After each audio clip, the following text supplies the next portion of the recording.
Hello everyone, welcome to Visionary Classes. Today we are going to discuss on the UCNet 2023 paper that is on March. ठीक है, मार्च में जो paper हो रखा था 2023 का वो हम डिस्कस कर रहे हैं, जिसके PYQs में हम इन्वायरमेंटल साइंसेस के क्वेश्चंस के पार्ट बी डिस्कस कर रहे हैं. Okay, part B. ऑलरेडी एक लेक्चर हम बना चुके हैं जिसमें हमने क्वेश्चन 10 तक सॉल्व किया था, 1 से 10 पार्ट बी का. आज हम क्वेश्चन 11 से लेके क्वेश्चन 20 तक सॉल्व करेंगे. ठीक है, इन्वायरमेंटल साइंसेस का पार्ट बी. करेक्ट. जिस किसी को भी कोई भी डाउट्स है वो कमेंट बॉक्स में आप चैट करके पूछ सकते हो, या डायरेक्टली हमारा नंबर वहां पे मेंशन्ड है. You can directly ask for the questions where you have doubts to ask the questions. ठीक है, और साथ ही साथ कल के एग्जाम के लिए सभी को हार्दिक शुभकामनाएं. सब अच्छे से एग्जाम देना और अच्छे से स्कोर क्रॉस करके लाना. ठीक है, चलो लेक्चर नंबर 2 शुरू करते हैं. पहला जो क्वेश्चन है देखते हैं यहाँ पे. So in the first question, it is given that compute the speed of geostrophic wind blowing parallel to the isobars in the northern hemisphere at a latitude 40 degree north. The spacing between the isobars is 200 km and the pressure difference is 4 millibar. The altitude is 5600 meter above the sea level, where the air temperature is minus 25 degrees Celsius and the air density is 0.7 kg per meter cube. जिसमें दे रखा है given sin 40 degree equal to 0.64 and Earth's rotation is 7.3 into 10 to the power minus 5 radian per second. ठीक है, ये आपका given दे रखा है. ठीक है, तो ये जो भी गिवन आपका दे रखा है इसमें से आपको क्वेश्चन का आंसर बनाना है. ठीक है, तो इस क्वेश्चन का आंसर जब आप बनाने जाओगे तो इसमें क्या करना है आपको. आपको पहले गिवन लिखना पड़ेगा. गिवन में आप क्या लिखोगे. गिवन में सबसे पहले लैटिट्यूड लिखो 40 डिग्री नॉर्थ. आइसोबार की स्पेसिंग लिखो डेल्टा जेड 200 किलोमीटर, क्योंकि हमको ऐसा यूनिट में कन्वर्ट करना पड़ेगा क्योंकि उसी यूनिट में दे रखा है, तो आपको मीटर में कन्वर्ट करना होगा. 2 इंटू 10⁵ मीटर हो जाएगा. जैसे कि आपको पता है कि 1 किलोमीटर जो होता है वो आपका कितना 1000 मीटर होता है. करेक्ट. फिर आपका प्रेशर डिफरेंस कितना दे रखा है 4 मिलीबार. तो 1 मिलीबार कितना पास्कल होता है 100 पास्कल. ठीक है, तो मैंने इसको 400 पास्कल में भी कन्वर्ट कर दिया. फिर आपका आता है density of air. Density of air is given 0.7 kg per meter cube. Okay, sin 40 degree is given 0.6. Earth rotation is 7.3 into 10 to the power minus 5 radian per second. Geostrophic wind flow की अगर हम बात करें वो कब होता है when pressure gradient force is equal to Coriolis force. ठीक है, तो प्रेशर ग्रेडियंट फोर्स मीनिंग क्या होगा कि delta p upon delta Z, मतलब कितना प्रेशर डिफरेंस कितने डिस्टेंस में हो रखा है, equal to 2 omega sine phi into यहाँ पे डेंसिटी ऑफ एयर भी मल्टीप्लाइड होगा into density of air into velocity of geostrophic wind. ठीक है, तो जब delta p upon delta z करोगे तो क्या करोगे 400 अपॉन 2 इंटू 10⁵. ठीक है, और इधर अगर तुम कोरिलेज फोर्स को बराबर कर रहे हो तो 2 तो 2 आएगा ही आएगा. ठीक है, अर्थ की रोटेशन की जो पैरामीटर है ओमेगा उसकी वैल्यू कितनी होगी 7.3 इंटू 10⁻⁵. करेक्ट, ये जो ओमेगा है इसकी वैल्यू ये रहेगी. फिर आपका डेंसिटी ऑफ एयर जो है वो आप मल्टीप्लाई करोगे. साइन थीटा एंगल 0.64 दे रखा है, 0.7 मल्टीप्लाई हो गया, वीजी आ गया. तो फाइनल जो आपका एक्सप्रेशन बनेगा इसमें से सारा कैलकुलेशन करने के बाद वो आपका लगभग कितना बन रहा है 30.6 मीटर पर सेकेंड. ठीक है, फाइनली ये सब जब काट पीट कर दोगे, ठीक है, तो आपका क्या आएगा 100 अपॉन 7.3 इंटू 7, ये आएगा आपका आंसर में. ठीक है, जब ये आपका आंसर में आएगा तो आप इसको आराम से बना पाओगे. ठीक है, तो ये जब ये फॉर्मूला आप जनरेट होकर आएगा तो इसकी वैल्यू हो जाएगी कितनी 30.6 मीटर पर सेकेंड. ठीक है, अगेन मैं इसको लिख रहा हूं. तो इसमें कुछ बड़ी क्वेश्चंस नहीं थी. ठीक है, ये रिपीट क्वेश्चन है, हर साल ये क्वेश्चन आता है. There is not a like that कि ये क्वेश्चन जो है ये रिपीट नहीं होता है, ये क्वेश्चन हर साल रिपीट होता है और इसमें कुछ नया कुछ नहीं है, ठीक है। This is repeating every year, तो यू शुड नो कि कौन सा क्वेश्चन हर साल रिपीट हो रहा है और उसके पीछे का क्या कहानी होना चाहिए, करेक्ट।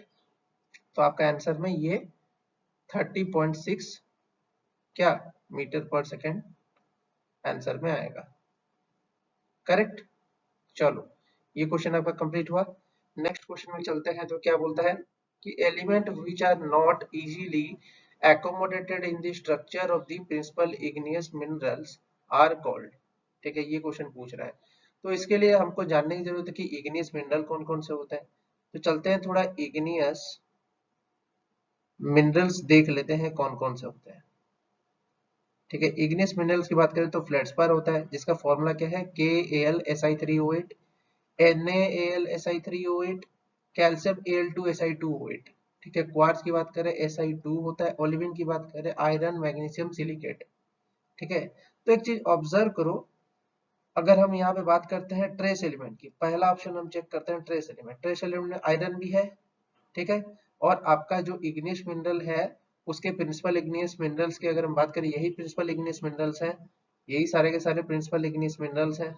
और इनमें अगर आप देख रहे हो कि ओलिवियन में आपका आयरन मौजूद है, तो क्या ट्रेस एलिमेंट इजीली एकोमोडेट होते हैं, करेक्ट। तो क्या ये आंसर होगा, नहीं होगा, ठीक है। फिर आपका बात करते हैं इनकम्पेटिबल एलिमेंट्स का। इनकम्पेटिबल एलिमेंट्स कौन कौन से होते हैं, elements are those enriched in the continental crust and depleted in the mantle, mantle में जो नहीं मिलता है और सिर्फ कॉन्टिनेंटल क्रस्ट में मिलता है, तो वो कौन कौन से हैं, रुबिडियम है, बैरियम है, यूरेनियम है एंड लैंथेनम है। क्या इग्नियस के किसी भी मिनरल में ये सारे दिख रहे हैं, नहीं दिखते हैं, तो ये जो इनकम्पेटिबल एलिमेंट्स है यही इसका आंसर है, ठीक है। इनसॉल्युबल में आपका आर्सेनिक आ सकता है, एंटीमोनी आ सकता है, बिस्मथ आ सकता है, लेड आ सकता है, जे लेड सल्फर वगैरह भी आ सकता है, तो ये तो इजीली एकोमोडेट हो जाएगा, इनके स्ट्रक्चर में इनसॉल्युबल मिनरल्स भी एकोमोडेट हो जाएंगे, ये भी आंसर नहीं होगा। अनफ्रेंडली मिनरल की बात करें तो इग्नियस रॉक में बहुत सारे अनफ्रेंडली मिनरल होते हैं जो उसके साथ बॉन्ड नहीं बनाते हैं, ठीक है, but still they are present in the structure of your what principal igneous mineral. तो इसका आंसर क्या था, इनकम्पैटिबल एलिमेंट्स, इनकम्पैटिबल एलिमेंट्स जो कि उसके साथ कंपैटिबल नहीं है। ये बहुत ही इजी क्वेश्चन था, कोई बड़ा चीज नहीं है, ठीक है। इनकम्पैटिबल ही नॉन एकोमोडेट वाला हो सकता है। So if we discuss in the plate tectonics, what it tells, destruction of ocean floors occurs at, कहाँ destruction of ocean floor होता है, तो पहला पॉइंट में दिया है डाइवर्जेंट प्लेट बाउंड्री, दूसरे में दिया है कन्वर्जेंट प्लेट बाउंड्री, तीसरे में दिया है ट्रांसफॉर्म प्लेट बाउंड्री, ठीक है। तो तीन तरीके के प्लेट बाउंड्री होते हैं प्लेट टेक्टोनिक थ्योरी में, हम ये जानते हैं बहुत अच्छे से, ठीक है।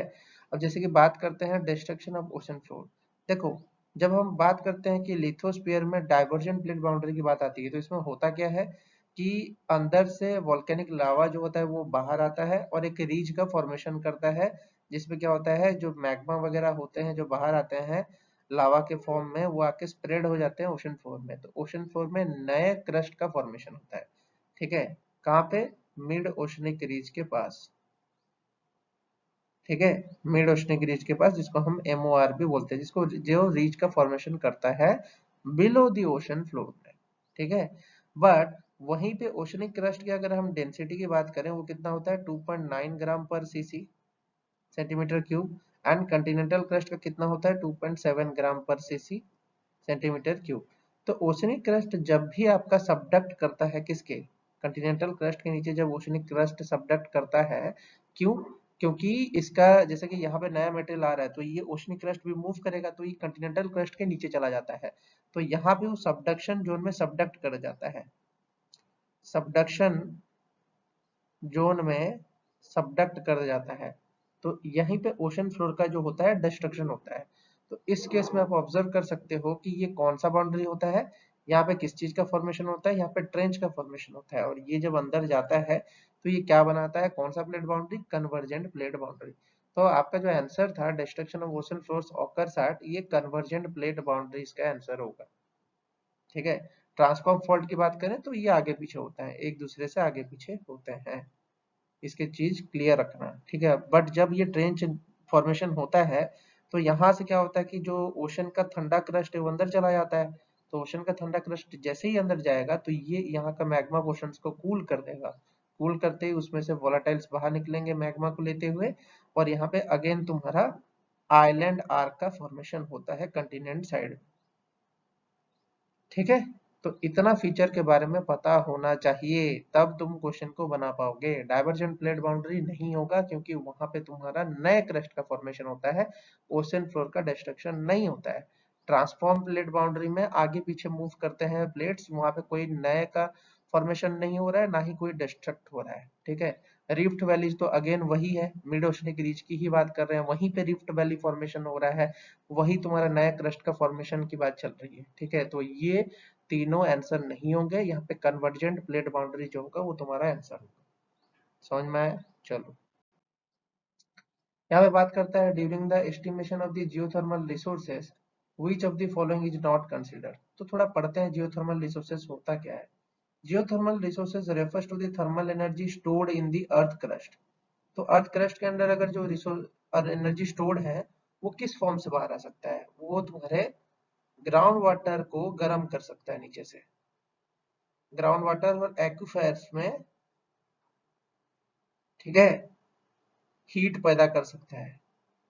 Thermal energy inside the earth में मौजूद है, तो ये हीट पैदा करेगा, तो इससे क्या होगा, तुम्हारा भाप पैदा होगा, and that steam is usually used for the generation of electricity. यही हम देखते हैं। तो इसमें अगर हम बात करें कि if there is a reasonable temperature at a depth and geothermal explorers should be able to define the mineralogical composition of the rocks, rheological condition, geothermal water, तभी ये एक्सप्लोरेशन होता है। क्या तुम्हारा एक्सट्रैक्शन तभी होता है जब एक पर्टिकुलर डेप्थ में एक्सप्लोरर्स को एक डिफाइंड सेट्स ऑफ मिनरल्स मिलते हैं या रेडियोलॉजी कंडीशंस मिलता है, तभी होता है। उसके साथ साथ क्या है कि जियोथर्मल वाटर जो होते हैं उनके हाई डिजॉल्व्ड सॉलिड्स होते हैं। ठीक है, उनमें हाई कंटेंट ऑफ सैलिन कंटेंट मिलता है, तो सैलिनिटी भी इनकी हाई होती है। तो इस तरीके से अगर हम ऑब्जर्व करें depth and thickness of extent of the geothermal aquifer, ये तो जरूरी है, तो ये तो आंसर नहीं होगा। Properties of the rock formation, ये भी जरूरी है, ये भी आंसर नहीं होगा क्योंकि यहाँ पे नॉट कंसिडर्ड बोला है, not considered. Salinity and geochemistry of the fluid present in the aquifer, ये भी आंसर नहीं होगा। आंसर क्या होगा आपका, fossil content of the rock होगा, fossil content of the rock. Correct, fossil content of the rock आपका आंसर होगा। तो आई होप कि ये क्वेश्चन आपका जो था वो करेक्ट हुआ, इसमें कोई गलती नहीं है। ठीक है, दिस इज करेक्ट आंसर। ठीक है, चलो आगे चलते हैं। So in this question they are asking the shale gas is a natural gas which is mainly dominated by, ठीक है, तो shale gas is a form of a natural gas mostly methane. ठीक है, ये मीथेन से composite होता है। ठीक है, and found underground in a shale rock के अंदर मिलता है। It is classified as a unconventional because it is found in the shale and a less permeable rock formation than a sandstone, siltstone, limestone in which conventional gases is found. ठीक है, cell जो है एक permeable rock formation में मिलता है, बाकी सब रॉक्स की तरह नहीं है। ठीक है, it is generally distributed over much larger area में ये मिलता है। करेक्ट हुआ। तो शेल गैस जो है उसमें सबसे ज्यादा पाया जाने वाला कौन सा नेचुरल गैस है, मेनली डोमिनेटेड बाय मीथेन। तो ये बताने की तो ज्यादा जरूरत है नहीं, ये क्वेश्चन भी काफी इजी था। So here you can see it is asking that gas hydrates are not produced through. ठीक है, तो नेचुरली जो गैस हाइड्रेट्स होते हैं वो गेन्ड हो चुके हैं इंपोर्टेंस में वर्ल्ड वाइड में, क्योंकि ये एक potential non conventional fossil fuel resources है। Understanding the gas production behaviour from the gas hydrate is critical to the utilisation of the gas hydrate resources. ठीक है, इसका जो प्रोडक्शन का जो बिहेवियर है that is very important to make it क्या useful इस रिसोर्सेज को। तो इसको अंडरस्टैंडिंग करना बहुत जरूरी है, ये चीज वो बता रहा है। तो जो हाइड्रेट का डिसोसिएशन रिएक्शन होता है वो किस तरीके से इंड्यूस्ड होता है, by the process of depressurisation in conjugation with the thermal stimulation. दो प्रोसेस से होगा, एक तो डीप्रेशराइजेशन होगा और दूसरा होगा थर्मल स्टिमुलेशन, इन दोनों प्रोसेस से वो बन सकता है। करेक्ट। दूसरा चीज क्या है कि केमिकली भी ये इनहिबिट हो सकता है। ठीक है, अगर हम बात करें केमिकली, जो दो थर्मोडायनामिक इनहिबिटर्स हैं, ठीक है, केमिकली दो थर्मोडायनामिक इनहिबिटर्स हैं जो कि इसको गैस हाइड्रेट्स को प्रोड्यूस कर सकते हैं। वो कौन से हैं? मिथेनॉल एंड तुम्हारा मोनो इथिलीन, ठीक है, इन दोनों के बारे में तुमको पता होना चाहिए। तो इसमें और क्या क्या स्टडी करते हैं? प्रोफाइल स्टडी करते हैं, pressure, gas production rate, cumulative gas production, ये सारी चीजें हम पढ़ते हैं। तो इसमें थर्मल स्टिमुलेशन नहीं होगा क्योंकि ये तो फॉर्मेशन में मदद कर रहा है, डिप्रेशराइजेशन में मदद कर रहा है, केमिकल इनहिबिशन में मदद कर रहा है। बैक्टीरियल रिकवरी जो है ये इसका आंसर होगा क्योंकि यही वो चीज है जो कि तुम्हारा गैस हाइड्रेट प्रोड्यूस करने में मदद नहीं करता है, ठीक है। चलो नेक्स्ट क्वेश्चन में क्या पूछ रहा है? Which of the component of the coal cannot be determined under the proximate analysis? The proximate analysis is one of the first analysis performed on the coal after the mining. The test involves heating of coal under various conditions, जिसमें कि variable amount of time to determine the moisture content, पहला moisture content, दूसरा है volatile matter, तीसरा है fixed carbon, चौथा है ash yield। ये सारे के सारे चीजें इसमें हम मेजर करते हैं। तो मॉइस्चर कंटेंट भी मेजर करते हो, ये आंसर नहीं होगा। एश कंटेंट भी मेजर करते हो, ये आंसर नहीं होगा। वोलेटाइल मैटर भी मेजर करते हो, ये भी नहीं होगा। तो आंसर क्या होगा? सल्फर, ठीक है। एक क्वेश्चन तुम यहाँ पे देख सकते हो, क्या दिया है कि डिटरमाइन द इनहेरेंट मॉइस्चर, ठीक है। तो वेट कैसे मेजर किया जाता है? पहली बात तो वेट मेजर करो, weight before heating, weight after heating, ठीक है, लॉस इन द वेट मिल जाएगा, ठीक है। तो इससे तुम मॉइस्चर कंटेंट निकाल लोगे। तो weight of the moisture content into 100 upon weight of the coal जो है वो तुम्हारा क्या निकाल के देगा? लॉस वेट, ठीक है, एक लॉस वेट पता करके देगा। तो इस तरीके से तुम मॉइस्चर कंटेंट को कैलकुलेट कर सकते हो किसी भी कोल का। तो इस तरीके से हम प्रोक्सीमेट एनालिसिस अलग अलग चीजों के लिए कर सकते हैं। इस क्वेश्चन के थ्रू से तुम इसको ऑब्जर्व कर सकते हो और प्रोक्सीमेट एनालिसिस हम डिटरमाइन कर सकते हैं। क्यों ये जरूरी है? क्योंकि अलग अलग टाइप्स के कोल होते हैं, तो अलग अलग टाइप्स के कोल्स के अलग अलग क्लासिफिकेशन होते हैं। वो क्लासिफिकेशन किस बेसिस पे करोगे? अगर मॉइस्चर कंटेंट हाई होगा तो वो कोल अच्छा नहीं होगा, वो पिट टाइप का कोल होगा। अगर बहुत ही कम मॉइस्चर कंटेंट होगा तो एंथ्रासाइट होगा, बिटुमिनस होगा, जो सबसे ज्यादा अच्छे से बर्न होता है, उस टाइप के कोल होंगे। तो ये तो बहुत ही सिंपल चीज है, ठीक है। तो कोल के कंपोनेंट्स के बारे में पढ़ना जरूरी है क्योंकि एनर्जी पॉइंट ऑफ व्यू से क्वेश्चंस वगैरह आते हैं, करेक्ट। चलो फिर आता है बायो एनर्जी। तो बायो एनर्जी क्या है जी? Bioenergy is a renewable energy produced from the organic matter called biomass, such as plants, which can contain energy from the sunlight stored in a chemical energy. Bioenergy producers can convert this energy into liquid transportation fuel called as biofuel through chemical conversion process at a biorefinery.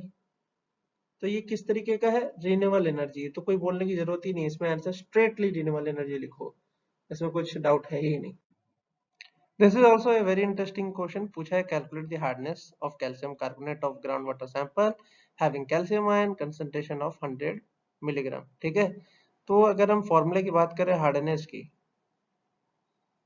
ठीक है, तो hardness का formula क्या होता है? Calcium plus plus का ion लगा लो, ठीक है, इनटू तुम इक्विवेलेंट वेट ऑफ तुम कैल्शियम लगा लो, into equivalent weight of calcium carbonate लगा लो, ठीक है। तो ये जो EW है दिस इज इक्विवेलेंट वेट, ठीक है। अब इसके सारे कंपोनेंट दे रखे हैं, ये दे रखा है 100 milligram per litre. Equivalent weight of calcium carbonate जो है वो तुम्हारा हो जाएगा 50 ग्राम, ये कैल्शियम हो जाएगा तुम्हारा 20 ग्राम। तो तुम क्या करोगे? 100 into 50 upon 20 that is equal to 5 into 50, value equal to 250 milligram per litre. Answer बहुत ही सिंपल था, 250 मिलीग्राम पर लीटर इसका आंसर था, ठीक है। आप किसी को इस क्वेश्चन में डाउट है तो प्लीज आस्क यार, जल्दी से जल्द कमेंट बॉक्स में पूछो। इतने इजी क्वेश्चन आएंगे और आप लोग नहीं बना पाओगे तो फिर कैसे चलेगा भाई। In this question they are asking behavior of plume when stack is under temperature inversion is termed as, ठीक है। यहाँ पे तुम देख सकते हो कि जो लूपिंग है इसमें तो स्ट्रॉन्ग लैप्स है तुम्हारा। यहाँ पे तुम ELR को नॉर्मल लाइन मानो, नॉर्मल लाइन है, और DLR जो है तुम्हारा क्या है? स्टैक्ड लाइन है, ठीक है।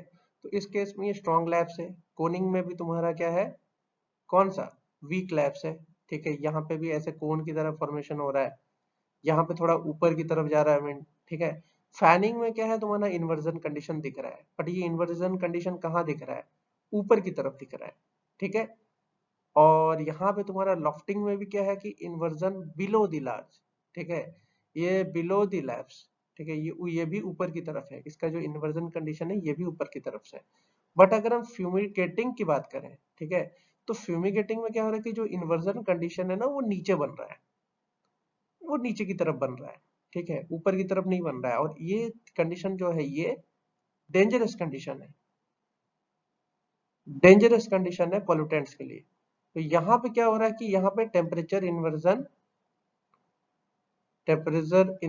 जो है अच्छे से प्रोमिनेंट हो रहा है, यहाँ पे टेम्परेचर इन्वर्जन अच्छे से प्रोमिनेंट हो रहा है किसमें, फ्यूमिगेटिंग में। ना ही लॉफ्टिंग में है उतना अच्छे से, ठीक है, ना ही तुम्हारा फैनिंग में उतना अच्छे से, और ना ही कोनिंग में है। तो किस में ज्यादा से ज्यादा दिख रहा है, तुम्हारा फ्यूमिगेटिंग में दिख रहा है, ठीक है। ये इन्वर्जन बिलो और आफ्टर नहीं होना चाहिए, ठीक है, ये परफेक्टली इन्वर्जन होना चाहिए। तो परफेक्टली इन्वर्जन जो है तुम्हारा इस केस में वो फ्यूमिगेटिंग में ज्यादा दिख रहा है, ठीक है। ट्रैपिंग में अगर हम बात करें, ट्रैपिंग में वीक लैप्स रेट है, बट वो बिलो द इन्वर्जन है, ठीक है। यहाँ पे लेकिन फ्यूमिगेटिंग में स्ट्रॉन्ग लैप्स है। तो वही वो बोल रहा है कि when an inversion layer occurs at a short distance above the top of the stack, the super adiabatic condition prevails below the stack. The plume is said to be fumigating, जो कि pollution का कारण होता है। तो इसका answer आपका fumigating था, करेक्ट। चलो, ये क्वेश्चन भी इजी था और ये क्वेश्चन भी आप लोगों ने सॉल्व कर लिया। तो 20 क्वेश्चन हमारे लगभग हो चुके हैं, और भी क्वेश्चंस बना देंगे ताकि आप लोगों का क्लैरिटी आ जाए, क्वेश्चन से रिलेटेड कुछ भी रहे तो। All the best for the tomorrow exam, have a nice day.